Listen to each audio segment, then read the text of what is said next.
le temps de prendre mon petit thé et je suis à vous tout de suite.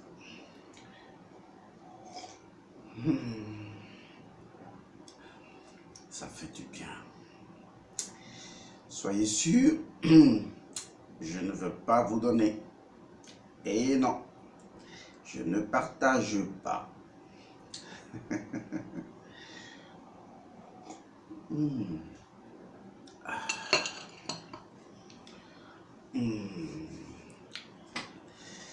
Ça fait du bien. Bonjour, bonsoir, chères toutes, chers tous. Bienvenue à cette série de vidéos. Bienvenue sur cette chaîne pour les nouveaux venus. Je remercie les fans de cette chaîne et également les donateurs de cette chaîne. Je vous dis que la vie engendre toujours la lumière et éternellement les bénédictions.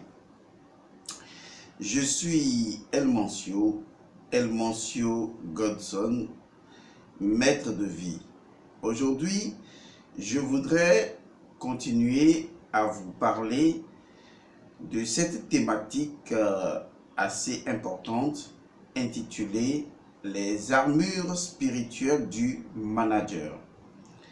Nous avons donc commencé à faire un peu comme une publicité sur la thématique, sur cette formation.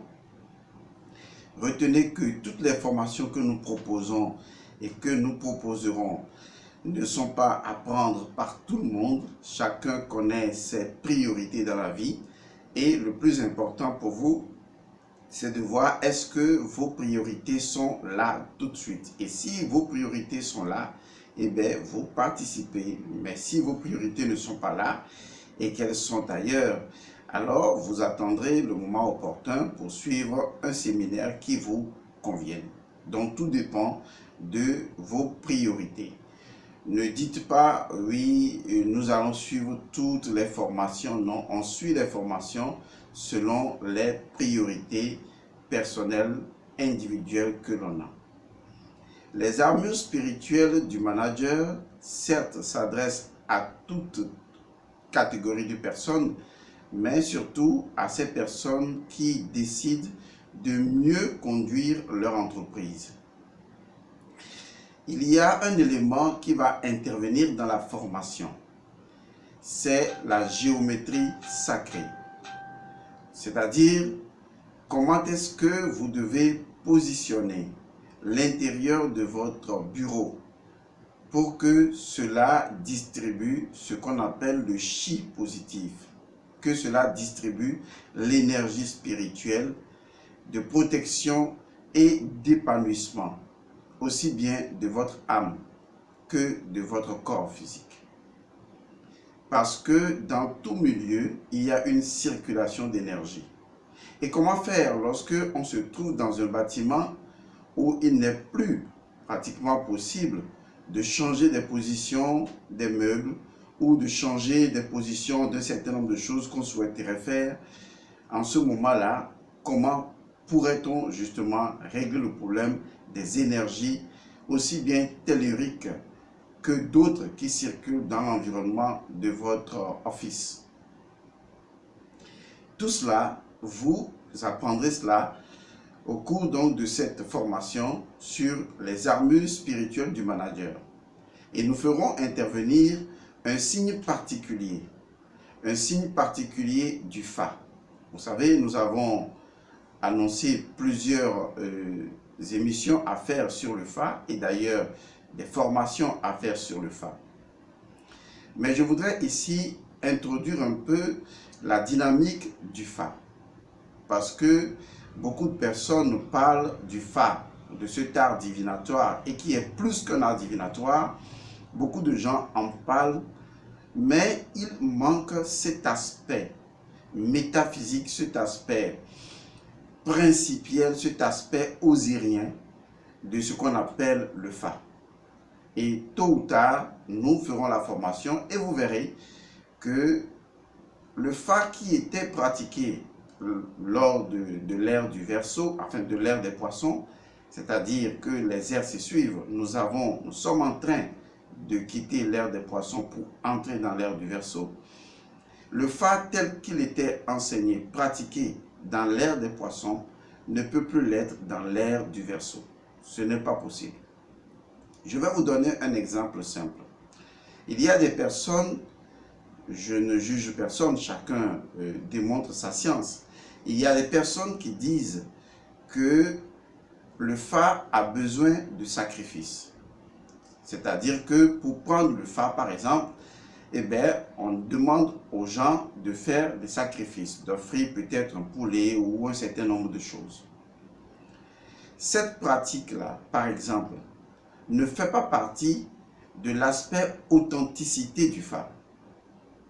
Parce que lorsqu'on parle du Fa, de quoi est-ce que nous parlons concrètement? C'est vrai, je ne veux pas en parler ici pour le moment, mais je voudrais d'une certaine manière orienter votre esprit et vos recherches ailleurs, autre que ce qu'on vous a appris sur le Fa.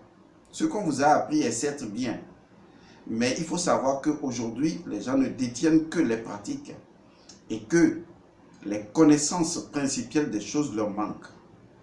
Vous ne pouvez pas parler du Fa sans parler d'Osiris. Ce n'est pas possible.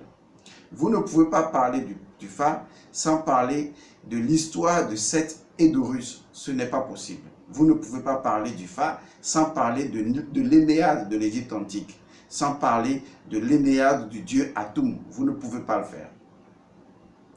Parce que lorsqu'on parle de la divination elle-même, on se réfère à quoi? Puisque le mot divination vient du divin, de la divinité. Or, dans l'Égypte antique, tout ce qui est associé à Dieu ou à la divinité ou à la divination est classé Netcher. Et donc, le premier Netcher, je dis bien le premier Netcher, qui peut être considéré comme étant un Netcher, puisqu'il a déjà touché le monde physique et a fait l'expérience des 3 états d'un Netcher, d'une divinité, c'est Osiris.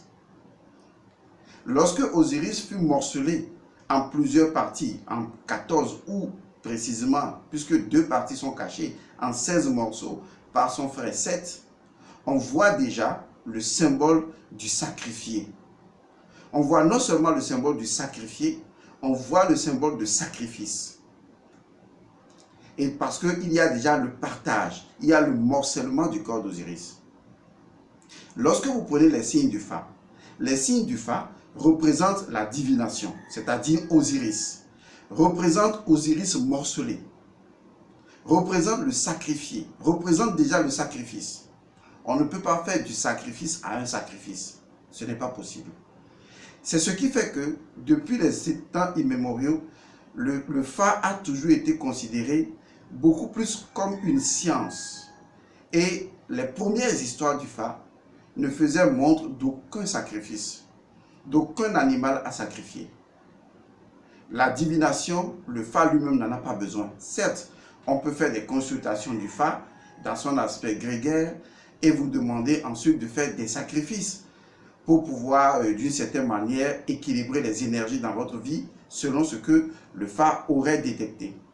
Parce que c'est l'interprétation du signe du Fa qui permet au Rungan, au Bokono ou à toute autre personne de pouvoir dire que nous mettons à votre disposition un protocole, c'est-à-dire un rituel, un protocole spirituel par lequel vous pouvez donc rééquilibrer votre vie. Et donc, on vous demande de faire un certain nombre de sacrifices.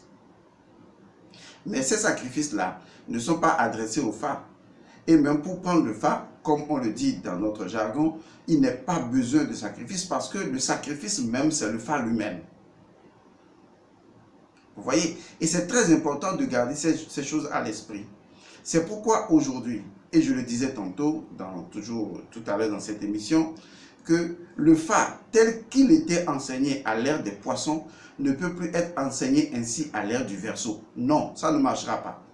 Parce que tout change. La seule chose qui ne change pas, c'est que tout change. Et ça même, c'est un principe du couvent. Le principe du couvent, qui est le principe fondamental du vaudou. Et je remercie Angélique Kidjo qui l'a chanté dans une de ses chansons, qui dit que le seul principe, on a demandé à une Bokono, enfin à une Hungan, ou ce que vous voulez, à une Tani, ou quels que soient les noms qu'on leur donne, à une reine du couvent, on lui a demandé quel est le plus grand secret de l'univers. Et elle de dire que le plus grand secret de l'univers, c'est que la seule chose qui ne change pas, c'est que tout change. En réalité, cette phrase-là signifie tout simplement vaudou. Parce que vaudou, c'est à la fois ce qui change et qui ne change pas. C'est l'ouroboros. Est-ce que vous voyez? Je l'ai déjà fait dans le code vaudou. Pour ceux qui ont suivi cette vidéo-là, vous l'avez sur cette chaîne. Le code vaudou est si précis, si fondamental, qui vous aidera à comprendre la dimension métaphysique même du vaudou. Donc je veux dire par là que même le Fa change. Le Fa change non pas dans ses principes fonctionnels universels, mais dans la capacité de pouvoir s'adapter aux ères astrologiques et aux époques. Et donc le Fa tel qu'il essaie d'enseigner, que ce soit à l'ère du taureau, du bélier, à l'ère des poissons ou du cancer passé, quand nous entrons aujourd'hui à l'ère du Verseau, le Fa ne peut plus être enseigné de la même manière. De toute façon, pour ceux qui suivent ou suivront le séminaire sur les armures spirituelles du manager, dans la géométrie sacrée, nous avons réservé donc ce que je pourrais appeler un signe de Fa, d'accord, qui intervient dans la géométrie sacrée. C'est celui qui est considéré comme étant le signe de B ou de Jobé, ainsi également appelé, qui représente en fait l'histoire de l'Énéade, et la matérialisation des énergies dans le monde physique. C'est pourquoi c'est l'un des signes les plus importants qui montre la voie, qui montre le chemin. Mais très peu de personnes savent que c'est un signe qui est associé à l'histoire du dieu Atum. Vous voyez, à l'histoire du dieu Atum. Et en fait, à son alter ego qui est donc Osiris. Très peu le savent. Donc il est important de comprendre que même un signe du Fa est une géométrie sacrée. Et que cette géométrie représente une histoire, une légende. Et quand la légende vous est contée, quand la symbolique vous est enseignée, lorsque vous instaurez ce symbole-là dans un bureau de la bonne manière, vous produirez les vibrations conséquentes. Et ce sera la nouvelle dimension même du Fa. Je dis bien la nouvelle dimension du Fa. Chaque signe raconte l'histoire d'Horus et de Seth. Chaque signe raconte l'histoire d'Osiris. Parce que quand on parle de Horus et de Seth, en fait, il s'agit de l'histoire d'Osiris. Puisque Osiris est vu dans ces trois états, à savoir Osiris le momifié, Osiris en tant que Horus et Osiris en tant que le transcendant, juge des morts, la divination elle-même. Et donc l'histoire du Fa, la totalité du Fa et la totalité des signes du Fa racontent une seule histoire, l'histoire d'Osiris. Et si vous voulez encore aller plus loin, c'est l'histoire d'Horus et de Seth.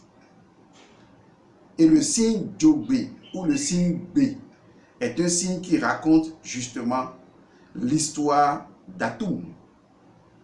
Je dis bien, ça raconte l'histoire d'Atum. Qui dit Atum dit également Osiris. Je l'ai déjà dit dans plusieurs de mes formations, puisque Atum est un peu comme sorti de l'eau, tout comme Osiris est ressuscité en sortant de l'eau et retrouvé une certaine transcendance, sa propre illumination.